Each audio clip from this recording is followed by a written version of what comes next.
Santiago Spain के Andalusia क्षेत्र का एक साधारण सा चरवाहा लड़का था।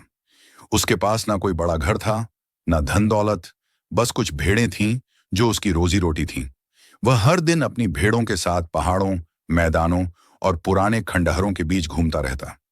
उसके पिता चाहते थे कि वह पढ़ लिख कर पादरी बने, लेकिन सेंटियागो को किताबों से ज्यादा दुनिया पढ़ना पसंद था। उसे आजादी प्यारी थी, नई जगहें देखना अच्छा लगता था और लोगों से मिलना उसे जीवन का असली सुख लगता था। इसी वजह से उसने चरवाहा बनने का रास्ता चुना। एक रात वह एक पुराने टूटे फूटे चर्च में सो रहा था, जहां एक समय पुजारी रहा करते थे, और अब वहां सिर्फ एक बड़ा सा पेड़ उग आया था। उसी रात उसे एक अजीब सपना आया। सपने में उसने देखा कि वह मिस्र के रेगिस्तान में खड़ा है और उसके सामने विशाल पिरामिड हैं। तभी एक छोटा बच्चा उसके पास आता है और कहता है कि इन पिरामिडों के पास उसके लिए एक खजाना छुपा हुआ है। सपना अधूरा ही टूट जाता है, लेकिन अजीब बात यह थी कि यह सपना उसे बार बार आने लगा। समझ गया कि यह कोई साधारण सपना नहीं है। सेंटियागो सपने का अर्थ जानने के लिए वह एक जिप्सी औरत के पास गया, जो सपनों की व्याख्या करती थी। उस औरत ने उसकी बात ध्यान से सुनी और बिना ज्यादा घुमाए कहा कि सपना सच है और उसे मिस्र जाकर खजाना ढूंढना चाहिए। बदले में उसने खजाने का 10वां हिस्सा मांगा। सेंटियागो को यह सौदा अजीब लगा, लेकिन सपना अब उसके दिल में गहराई तक उतर चुका था। कुछ दिन बाद सेंटियागो की मुलाकात एक रहस्यमयी बूढ़े आदमी से हुई, जिसने खुद को सालेम का राजा बताया। उसका नाम मेल्खाइजेडेक था। वह सेंटियागो के जीवन के बारे में सब कुछ जानता था, यहां तक कि उसके सपने के बारे में भी। उस राजा ने सेंटियागो को बताया कि हर इंसान के जीवन में एक सपना होता है, एक उद्देश्य होता है, जिसे वह पर्सनल लेजेंड कहता है। जब हम बच्चे होते हैं तब हमें यह साफ दिखाई देता है, लेकिन जैसे जैसे हम बड़े होते हैं, डर, जिम्मेदारियां और समाज हमें उससे दूर कर देते हैं।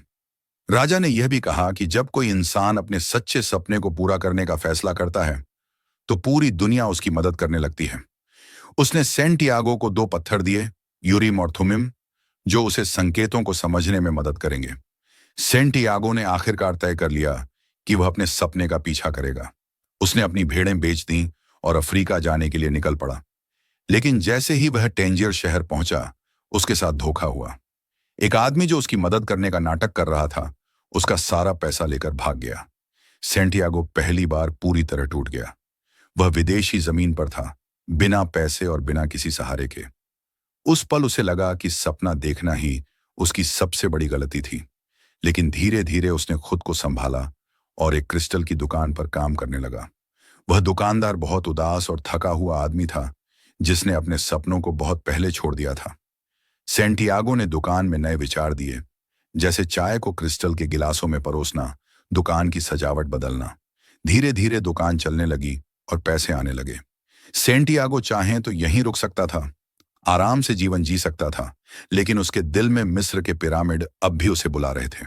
उसने सीखा कि पैसे कमाना आसान है, लेकिन सपनों को छोड़ देना आत्मा को मार देता है।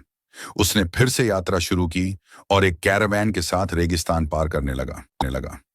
वहां उसकी मुलाकात एक इंग्लिशमैन से हुई, जो एल्केमी सीख रहा था। वह किताबों में ज्ञान ढूंढता था, जबकि सेंटियागो रेगिस्तान, हवा और सितारों से सीखता था। धीरे धीरे सेंटियागो समझने लगा कि पूरी दुनिया एक ही भाषा बोलती है, संकेतों की भाषा। रेगिस्तान के एक ओएसिस अल फायूम में उसकी मुलाकात फातिमा से हुई। वह एक सादा लेकिन गहरी आत्मा वाली लड़की थी।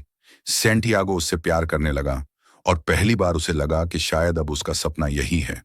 लेकिन फातिमा ने उसे रोका नहीं। उसने कहा कि अगर वह सच में उससे प्यार करता है, तो उसे अपना सपना पूरा करना ही होगा, क्योंकि सच्चा प्यार कभी रास्ता नहीं रोकता। उसी ओएसिस में सेंटियागो को एक विजन दिखाई दिया कि वहां हमला होने वाला है। उसने साहस करके मुखियाओं को यह बात बताई। उसकी बात सच साबित हुई और ओएसिस बच गया। इस घटना के बाद लोगों ने सेंटियागो को अलग नजर से देखना शुरू किया। यहीं उसकी मुलाकात असली अल्केमिस्ट से हुई। वह आदमी सोना बनाने से ज्यादा आत्मा को समझने में विश्वास करता था। उसने सेंटियागो को सिखाया कि डर इंसान की सबसे बड़ी दीवार है, और अगर वह अपनी आत्मा की आवाज सुनना सीख ले, तो कुछ भी असंभव नहीं रहता। एक दिन उसने सेंटियागो से कहा कि उसे खुद को हवा में बदलना होगा। यह सुनकर सेंटियागो डर गया, लेकिन उसने रेगिस्तान, हवा और सूरज से बात की और आखिरकार अपनी आत्मा की शक्ति को महसूस किया। वह हवा बन गया। यह किसी जादू से ज्यादा आत्मज्ञान का प्रतीक था। आखिरकार सैंटियागो पिरामिडों तक पहुंच गया, लेकिन वहां पहुंचकर उसे लूट लिया गया और पीटा गया। वहीं एक आदमी ने उसे बताया कि उसे भी एक सपना आया था कि स्पेन में एक पुराने चर्च के पास खजाना छुपा है, लेकिन वह इतना मूर्ख नहीं कि सपनों के पीछे भागे। यह सुनते ही मुस्कुरा दिया। उसे समझ आ गया कि असली खजाना तो वहीं था जहां से उसने यात्रा शुरू की थी। वह वापस स्पेन लौटा, उसी पुराने चर्च के पास गया और खुदाई की।